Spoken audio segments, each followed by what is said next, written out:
দুনিয়াতে আমি আল্লাহ যাদের অপূর্ণ ঈমান অপূর্ণ ইসলাম পরিপূর্ণ তারা আহ্বান করে দিলাম। দুনিয়াতে আমি আল্লাহ পাক রব্বুল আলামিন এই দিকে ইঙ্গিত করে আরো কয়েক জায়গায় বলেছি, ইয়া আইয়ুহাল্লাযীনা আমানু দুখুলু ফিস-সিলমি কাফা। আর এক জায়গায় আল্লাহ বলেন, ইয়া আইয়ুহাল্লাযীনা আমানু আমিনু বিল্লাহি ওয়া রাসূলি। ও মুমিনেরা, আল্লাহর উপরে রাসূলের উপরে ঈমান আনো। আমি ডাবল ডাবল ঈমানের দাওয়াত দিলাম, ডাবল ডাবল আমি ইসলামের পথে আহ্বান করলাম।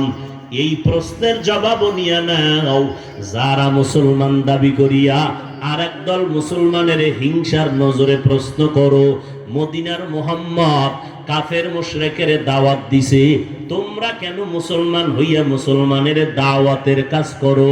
এই রকম প্রশ্ন করনেওয়ালা একদল হিংসা লালনকারী আছে না নাই? এদের জবাব দাও। আল্লাহ যদি মুমিনের ডাবল ঈমানের দাওয়াত দিতে পারে, উলামায়ে কেরাম মুসলমানের কেন ডাবল ঈমান আমলের দাওয়াত দিবেন না? দুই নাম্বার কথা হলো, ও দুনিয়ার মানুষ, মুসলমান হইয়া মরার কথা কেন বললেন? এখানে আমরা সবাই মুমিন মুসলমান, কিন্তু এরপরও মুসলমান হওয়া বড় কঠিন বিষয়। এক নাম্বার কথা হলো, আমরা ইমানদার দাবি করি, নবীর সুন্নত মানি না, আমাদের ইমানটা চূড়ান্ত দুর্বল।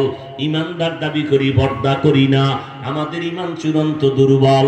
ইমানদার দাবি করি, হালাল খানা খাই না, আমাদের ইমান চূড়ান্ত দুর্বল। ইমানদার দাবি করি, আল্লাহর নবীর সুন্নত অনুযায়ী চলি না, আমাদের ইমান পূর্ণ দুর্বল। এরে নবীর আশিক উম্মতের দল, আমাদের ইমানটাকে মজবুত করার জন্য আল্লাহ পাক রব্বুল আলামিন বলেন, মুসলমান হইয়া কবরে আসো। দ্বিতীয় কথা হলো, বক্তা হইয়া কবরে যাইতে আল্লাহ বলে নাই। আল্লাহ বলেন নাই বক্তা না হইয়া মরবি না, মুফাসসির মুহাদ্দিস মুফতি শাইখুল হাদিস না হইয়া মরবি না। আল্লাহ বলেন না কোটিপতি ডাক্তার ইঞ্জিনিয়ার না হইয়া মরবি না। আল্লাহ বলেন আমি মুসলমান হইয়া মরতে বলে প্রমাণ করে দিলাম। আমার কাছে তোমার বক্তাগিরির কোনো মূল্য নাই, আমার দরবারে তোমার মাওলানাগিরির কোনো মূল্য নাই, আমার দরবারে তোমার মুফতিগিরি, প্রিন্সিপালগিরি আর শাইখুল হাদিস গিরির কোনো মূল্য নাই, আমার দরবারে ডাক্তারগিরি, ইঞ্জিনিয়ারগিরি, কোটিপতির কোনো মূল্য নাই। আমার কাছে মূল্য হলো যদি মুসলমান হইয়া আসতে পারো, আমি বিনা হিসাবে জান্নাত দিয়া দিব। এজন্য বক্তা হওয়া সহজ, ইঞ্জিনিয়ার হওয়া সহজ, মুসলমান হওয়া বড় কঠিন। বলে মুসলমান কাকে বলে? আব্বা মুসলমান, দাদাই মুসলমান, ওই ঘরের জন্মে আমিও তো মুসলমান। বলে না, এমন মুসলমান তো তাসলিমা নাসরিনও। কিন্তু ওই মুসলমান হয়ে কি লাভ হবে? এমন বাপদাদায় মুসলমান, সেই ঘরের মুসলমান তো আহমদ শরীফও, ওইভাবে তো মুসলমান হুমায়ুন আজাদও, ওই রকম মুসলমান তো কত আল্লাহর বান্দা, কিন্তু এদের ঈমান চলে গেছে। ওরে আল্লাহর নবীর উম্মতের দল, মুসলমান হইয়া মরার একমাত্র ব্যাখ্যা হলো, নিজেরে আমার আল্লাহ যেইভাবে অন্তর পরিচ্ছন্ন দিয়া পাঠাইছেন, ওইভাবে গুনাহমুক্ত করিয়া কলব নিয়ে আমার দরবারে আসো। গুনাহমুক্ত দিল নিয়ে যদি যাও, তুমি আল্লাহর কাছে খাঁটি মুসলমান। মুসলমান কাকে বলে? যে চূড়ান্ত ভাবে আল্লাহর দরবারে আত্মসমর্পণ করে। আত্মসমর্পণ করার নাম ইসলাম, আত্মসমর্পণকারীর নাম মুসলমান। আল্লাহ পাক বলেন, বান্দা আমার দরবারে পূর্ণ আত্মসমর্পণ করে কলবের গুনাহ থেকে কলবকে পরিচ্ছন্ন করো। অন্তরকে গুনাহ থেকে পবিত্র করার রাস্তা দুইটা ভাগ। পেছনের জীবনে অন্যায় করেছো, সামনের জীবনে যতদিন বেঁচে থাকবা সেখানে অন্যায় হতে পারে। দুই দিকের অন্যায় থেকে কলবরে বাঁচাও। কলবটাকে, পেছনের গুনাহ তো হইয়েই গেছে, ওর থেকে কলবরে পরিষ্কার কেমনে করবা? পেছনের গুনাহ থেকে কলবকে পবিত্র করার একটা মেডিসিন লাগবে।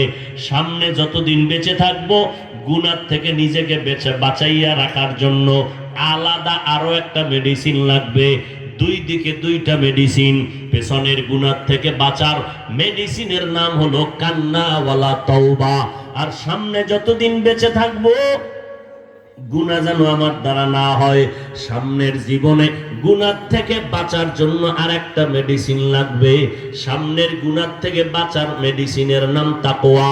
আল্লাহর কসম একবার, আল্লাহর কসম দুইবার, আল্লাহর কসম তিনবার।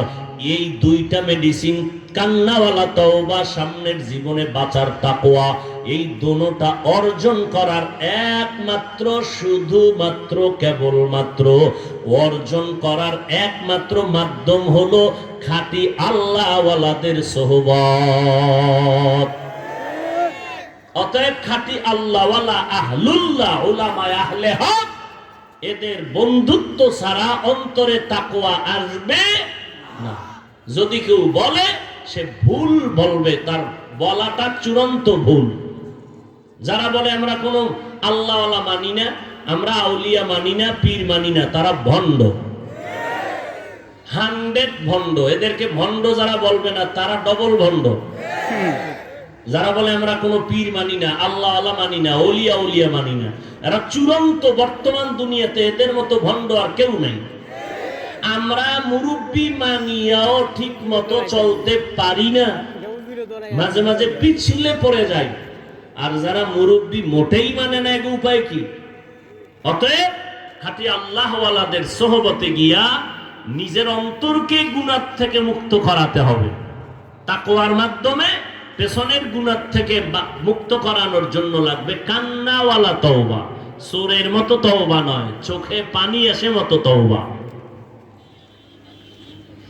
ভাইরা আমার, এই তওবার অবস্থা তৈরি করার জন্য, এই যে এখানে আপনারা বসছেন, এতক্ষণ উলামায়ে কেরামের আলোচনায় 2 ঘন্টা 1 ঘন্টা সময় দিছেন।